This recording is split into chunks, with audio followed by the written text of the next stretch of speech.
init ng hapon na kasi init ko at ng init ng topic kong aking itatalakay sa inyo. Ako nga pala si Teresa H. Albores, ang tagapagtulak ngayon.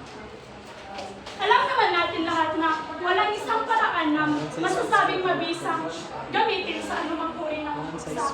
Kahit nga sa signaturang Pilipino, hindi lang isang pamaraan ang ating siya yung pinipitawang ko ng siya yung mabisa talaga na gamitin. Marami pang pamaraan na dapat gamitin sa isang signatura. At dapat tayo mga future teacher ay kailangan talaga natin na malaman ang iba't ibang pamaraan sa pagtuturo. Tulad na lamang ng discovery method o pamaraang patuklas, yung pointers, pamaraang pagbuod. At kabilang na dito ang project method. Ano nga ba yung project method sa Pilipino? Ito ay ang pamaraang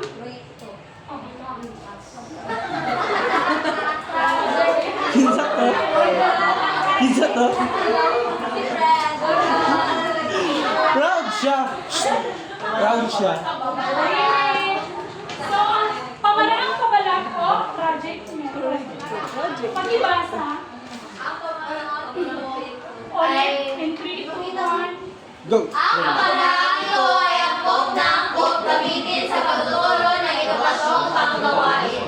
Angkop din ang mga gamitin sa pagtuturo ng anumang asignatura na may layong magsagawa ng proyekto. Ang pamaraang pabalag talaga ay angkop na angkop gamitin sa mga asignatura na naglalayo ng isang guro na ang mga estudyante ay magkaroon ng proyekto.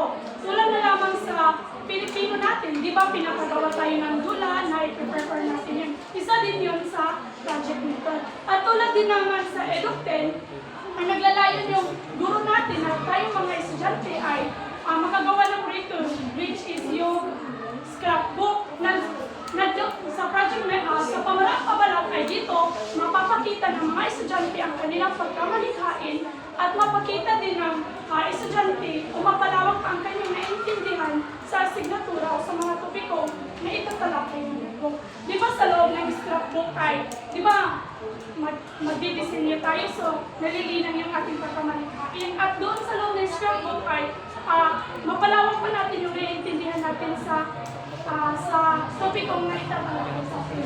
Agree pa kayo? Yes! Sa pamaraang pabalag din, hindi lang nalilinan sa mga mag-aral ang kanilang kakayahan, kasanayan sa pagpaplano at sa pagsusuri, sa pagpapahayag at sa pagpapasya. Kundi gayon din naman ang mga kapatid ang kakayahan sa pagtanggap ng pamamalang pagbarangay sa Manila. O, totoo to kasi di ba, tulad naman lamang nung sa SSC natin, di ba yung BEA ay pinagawa sila ng globo? Di ba by group yun, tapos yung BEB ay pangkatang gawain. At yung sa BEB naman ay pinagawa kami ng grupo. Yung sa isang grupo ay malaya kayong makapagbibigay ng yung suggestion sa inyong grupo na yung suggestion ng iyong grupo ay hindi Binabaliwala. Binabaliwala. O hindi nyo binabaliwala at yun ay Benchmark. at yun ay Bigyan yung mo ng pansin. gagamitin para mas mapaganda pa o mapabuti nyo pa ang inyong Tama, tama. Tama!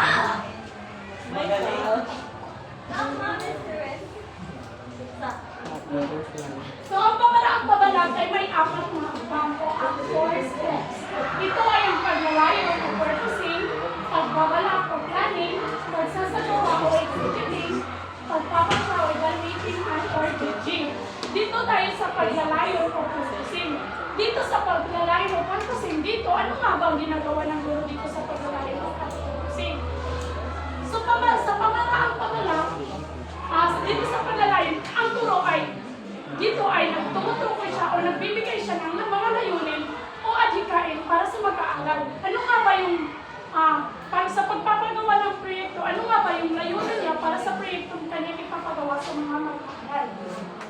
So, balikan natin yung sa EduTen. Di ba yung layunin ni Ma'am Rose ay mapakita natin na tayo ay financial literate, mapakita natin na tayo ay social literate at social literate. So, yun yung layunin ni Ma'am Rose para sa ating proyekto. Naintindihan yung paglalayo ng purpose. Opo! Ang pangalawa naman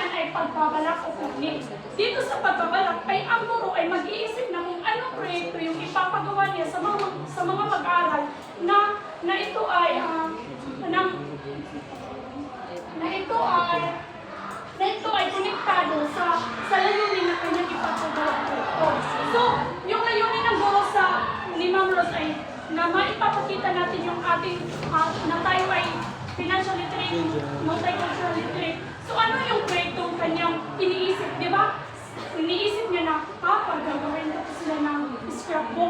Then sa scrapbook, dito nila mapapakita nila yung kanilang pagka-financial literate, pagka-multicultural literate. Sa loob ng scrapbook, doon makikita o mapakita ng estudyante na siya ay financial literate sa pagdidikit ng litrato na siya na nagpapakita na siya ay financial literate. So sa proyekto na kanyang naiisip na ipapagawa sa proyekto ay dapat talaga konektado sa kanyang layunin o akademikin. Naintindihan ba ang pagbabalakot natin? Yes. At pangatlo ay Charles, naintindihan? Ang pangatlo ay ang pagsasagawa o executive. Dito sa pagsasagawa o executive, dito na tumutukoy ang actual na paggawa sa proyekto. Yes. Dito na hinahanda ng mga estudyante yung mga materialis na gagamitin niya sa kanyang proyekto. Sa ating Pilipino di ba, sa ating Pilipino yung ating piniperform, ano yung mga inihanda natin, di ba, naganda tayo ng mga crafts, ganyan. Kasi scrapbook naman, maganda tayo ng mga litrato na ating ibigay para sa scrapbook. So dito sa pagsasagawa, ito na talaga yung paggawa natin sa proyekto. The process. At ang panghuli naman ay ang pagpapasya o evaluating or judging. Dito na ang guro ay gagaduhan na yung proyekto natin. Dito na niya i-evaluate ang ating sinasagawang proyekto. But bago yun, dapat talaga, hindi natin kakalimutan na tayo mga guro, kung magbibigay tayo ng mga proyekto, mga pagkasagawain sa mga estudyante, ay magbibigay tayo ng rubrics o pamantayan. Then sa rubrics, yan ay magiging basihan ng mga estudyante kung paano nila mapaunlad ang kanilang proyekto na makamit nila ang kanilang gustong. At